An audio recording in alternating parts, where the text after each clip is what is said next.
Hey guys, I'm Janet, on occasion, and today playing the Total War Warhammer II Battle Replay. So this battle, basically I wanted to give someone some pointers. I bumped into a guy on ladder who actually recognised me, which is really nice. I don't often get that. So but yeah, the name's Wafney or Wafner. I'm not sure. But I'm assuming it's a guy because you know statistically it probably is, right? So anyway, but yeah, no, nice chatty bloke. You know, talked about his lizardman painting. Skills when he was a kid and how they were terrible. Mine were equally bad, so you know, that was fun. But yeah, he said this is one of his first quick battles, so I wanted to give him some pointers basically, and we can all learn from this because frankly, I find this matchup really tough as Chaos against Lizardman. So yeah, I thought I'd give it a bash, and yeah, because his build was really solid. So I want to give him some pointers on how to use it because you know, it was pretty good. He did pretty well. So, anyway, frontline, Chaos Warriors. So these guys, obviously, they got silver shields, they got a lot of armor, so they're not going to get skirmished down, which is something you've got to worry about, really, with Lizardmen. You know, they tend to bring a lot of chameleon skinks and stuff like that, which can be really deadly. Same reason I got the armored trolls. So the armored trolls, loads of armor piercing, they'll be really good for dealing with, you know, a lot of dangerous Lizardman things. But, you know, they won't get skirmished down as easily as the normal trolls, because they got that armor, you know, which is really, really handy. So also, you can see in amongst here, I have a unit of Dragon Ogres, I've got another unit of Dragon Ogres over here, and I've got some Chaos Warhounds of Poison. So this kind of, you know, squadron can deal with big dinosaurs very well. So, you know, the Dragon Ogres, they can often get a surround, just all by themselves, on, you know, a big dino. So, whether it's, you know, Kroq-Gar, or, you know, a Slan, or a Carnosaur, or something, you know, it doesn't matter. These guys can often get a good surround on it and get it really pinned. So if you back it up with Enfeebling Foe, which my Chaos Sorcerer Shadows has got, then they're going to be in a lot of trouble. So that's what I'm going for. So I've got 2 units of the Dragon Ogres. Should be really fun. So also Kholek, complete monster, need I say more. So over here, Wafney's front line. He's got Saurus Warriors, he's got 3 units of them, and he's got 2 units of Temple Guard. So this is pretty dangerous front line, to be honest.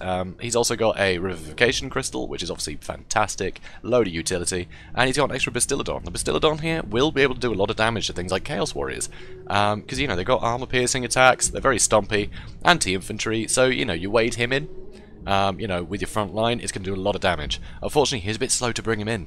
So that's one thing you need to do. Move, if you've got Bastillodons, I think just move him in with your front line. And the Revivification Crystal doesn't need to be hanging out in the back. He can literally just stand in a unit of Temple Guard. He doesn't even need to be in combat. Just stand him in there, and I can't touch him with anything. You know, maybe if I had Marauder Horsemen, I guess. You know, or Marauder Horsemasters, and I was trying to throw things at him. But otherwise, he's pretty much going to be invincible, stood in amongst some Temple Guard. So over here, hidden in the trees, he's got Kroq-Gar, a little bit lonely here on his own there. So a bit dangerous, but yeah, he's got Kroq-Gar, obviously a complete monster, love Kroq-Gar. And over here, you can see he's got a Skink Priest of Heavens. Now this is great, the Skink Priest of Heavens, he's got so many good tools here. So he's got Wind Blast, so if I brought Marauders, he can kill 100 per spell. So, you know, fantastic for just clearing out the clutter, and then he can bog me down with all his Saurus Warriors, you know. Unfortunately, I didn't bring Marauders, but worth bringing, I think. Also, he's got Orinon's Thunderbolt. Great pick against Chaos, because, frankly, all he has to do, if I'd brought a Hell Cannon, is wander the Skink Priest through the trees, 1 Thunderbolt on the Hell Cannon, and it'll destroy the artillery. And then I've just got a unit of Chaos Dwarves. So, you know, what are you going to do with that? So, yeah, great pick, I think, just as insurance against that, because you get a Hell Cannon on Temple Guard, and the Temple Guard are going to suffer. So, I think it's a really good pick. And, yeah, also he's got Harmonic Convergence, will do a ton of damage, and I think that's the Comet Cassandora in case I blob up. So, a lot of good utility from a Skink Priest. I love it. So, also, over here, you can see he's got 2 Cold One Spear Riders. So, what I find, the Dragon Ogre Shaggoths, not the Shaggoths, the Dragon Ogres, they're great at fighting single target things, but against sort of units of anti-large cavalry, they don't do as well. They just get attacked by too many at once, and they get really bogged down and just torn up. So these guys will, although it's probably evenly matched, these guys are only about 1,000 quid, and it's 1,700 for the Dragon Ogres. So these guys will be great for dealing with them. So very cool. And also they got anti-armor, they got armor piercing, so they'll be good at just, you know, recharging my Chaos Warriors and things. And these guys I did not see coming.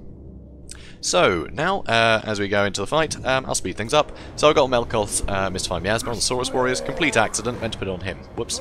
But I've got my Armoured Trolls going for the Saurus Warriors, and then I'm going to use my Chaos Warriors, basically just to pin down the Temple Guard and, you know, back up the Trolls. Over here, I basically completely surround Kroq-Gar, and I'm going to cast an Enfeebling Foe on him. Unfortunately, he does have a little bit of space around this side, which is very annoying. I needed to have repositioned my Dragon Ogre. It's got a bit more of a sandwich. But you can see I've done a ton of damage to him already. He's using Swiftness of Itzel, and he's going to escape. So, some early damage on him, but with a Revivification Crystal and Cold-Blooded, you know, he can heal that back up.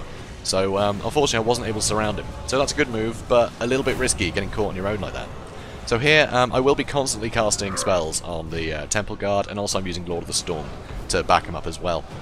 But here, now that I've broken into the back, I'm going to send one unit Dragon Ogres to deal with this Feral Bastiladon. I'm going to send another one to deal with the Revivification Crystal. Of course, if this guy was here, sat on top of his Temple Guards, I couldn't touch him. I wouldn't be able to. My Dragon Ogres get just torn to pieces by the Temple Guards. So having him in the back line like that, it's dangerous, really. So here, Comet Cassandora comes down, actually makes the Saurus Warriors go mental, but did do a fair bit of damage to me. Here, Cold One's Spear Riders are coming in, and that rear charge is going to break the Chaos Warriors. So another Melkoth's Mystifying Miasma, oh no, sorry, Enfeebling Foe, to help my Chaos Warriors beat them up. But this is tough. The amount of spells I'm dropping on this guy, and it won't kill him. Luckily though, you know, my Chaos Warriors are holding out for now, so that's pretty great.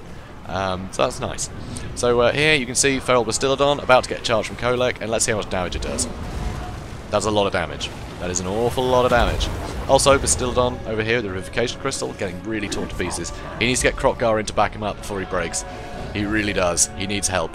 Desperately. Also, the Cold One Riders charging through here. He could have probably taken out the Dragon Ogres while they're on their own. But, yeah, holes are starting to form in his line now.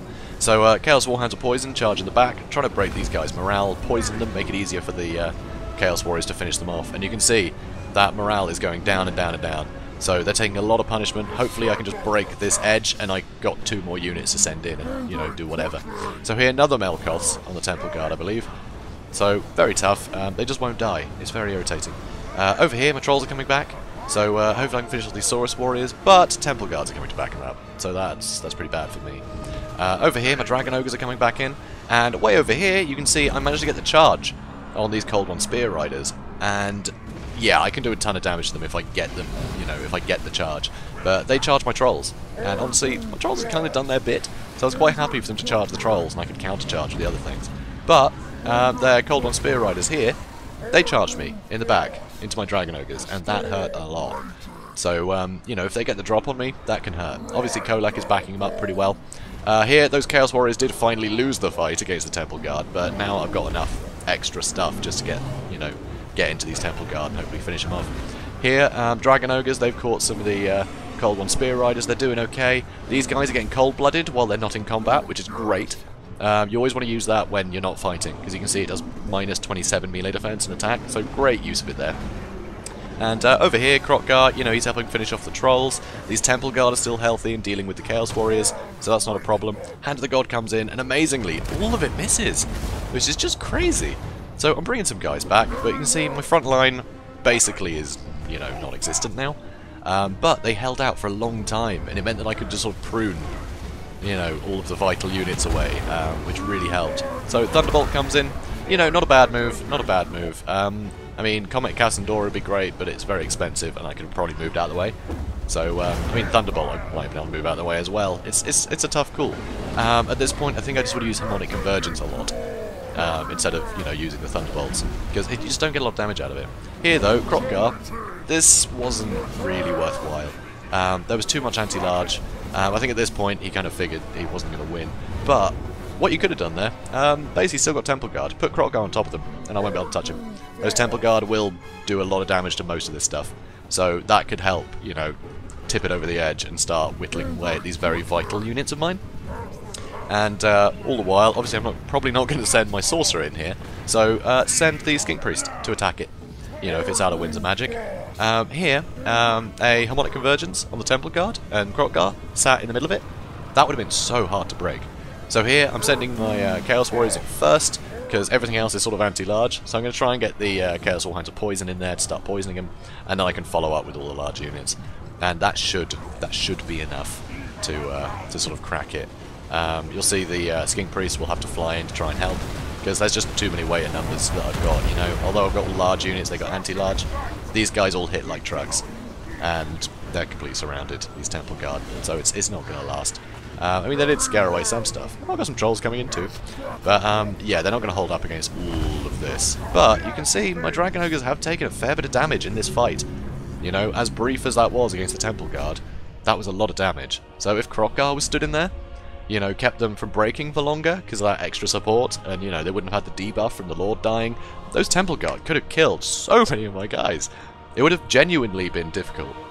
And the Revivification Crystal as well. If it had been placed in the within the unit Temple Guard near the start, he could have been healing stuff constantly. So it's incredibly tough, I think. So there were a few mistakes there, but I think this is a really good build against Chaos. Having the Law of Heavens, just to basically, you know, make sure that you had your bases covered, you know, with Oronon's Thunderbolt for taking out a Hell Cannon, you know, having sort of Wind Blast to get rid of chaff. It's just very useful. I think that's great. Also, they have Encourage, they got that extra unit Cold-Blooded, so I think it's really useful, especially on a Pterodon. Like, chances are I'm not going to, you know, bring like a big Air Force or anything with Chaos, and if I had a Chaos Dragon, you can run away from it quite happily with the Skink Priest, so it's not really a problem. So I think Pterodon's very safe in this matchup. I mean, you know, might have brought some, you know, Exalted heroes with, you know, Foe Seeker, Hit and Melkoths on them. Could have been tough. But I think generally, good pick. But yeah, I think just the Bastiladons, the Feral Bastiladon needed to be in the frontline fight straight away, and the Bastiladon with the Revivification Crystal needed to be hidden within the Temple Guard. And you could have got so much value out of that, you know, it could have kept loads of your Temple Guard alive. And yeah, I think Kroq-Gar at the end, I get the feeling he'd thought, you know, that's enough, you know, fair enough, here you go. But really, you put Kroq-Gar in a unit Temple Guard, and it is so difficult to deal with. So, and yeah, I think Harmonic Convergence, definitely underutilized. The Thunderbolt, I just don't think did enough damage. I'm not sure it's worth the Winds of Magic. I think just spamming Harmonic Convergence on Temple Guard, and you will kill everything. I think that's how you want to play it. But, guys, you know, obviously, you know, I did win fairly decisively, but this guy's not played much. And I want to encourage people to play more, so I wanted to give him some pointers, and you know, hopefully he can do better in the next few battles. You know, hopefully he learns something, and yeah, because I really, you know, I want to support this community. You know, I mean, I can't really do this if no one's playing, right? So you know, as long as everyone's supportive, you know, we can get a good community going. So I want to encourage that. So guys, if you enjoyed this, please do comment, like, and subscribe, and I will see you in the next one. Have a good day, guys.